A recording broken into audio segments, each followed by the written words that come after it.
Wangapi wanajua story au historia ya jemedali wa jeshi wa vikosi?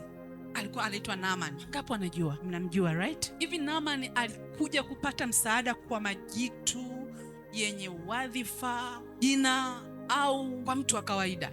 Alikuwa ni mjakazi. Leo tutamuita house girl, leo tutamuita mtu tu, mfanyakazi wa ndani, lakini huyo ndiye ambaye alikuwa ana neno la utatuzi wa maisha yake. Aliposikia na kufuata, maisha yake yalibadilika. Alipona siku ambazo aliambiwa kafanya 1 2 3, alipona. So Mungu anapoachia neno kwa mtumishi wake kwa ajili ya maisha yako, kitu unachotakiwa kukifanya wewe ni kimoja tu: kuamini. Unapoamini, fanya au fuata vile ambavyo amesema. Ukifuata, usiweke dauti hata kidogo. Ikiwezekana, kataa hata kuangalia nguo yake ina rangi gani. Fanya kama umesikia sauti ya Mungu imezungumza na wewe, imetoka tu kwa huyo mtu. Usianze kutafuta sababu ambayo shetani atapitisha roho ya kukuwekea wasiwasi.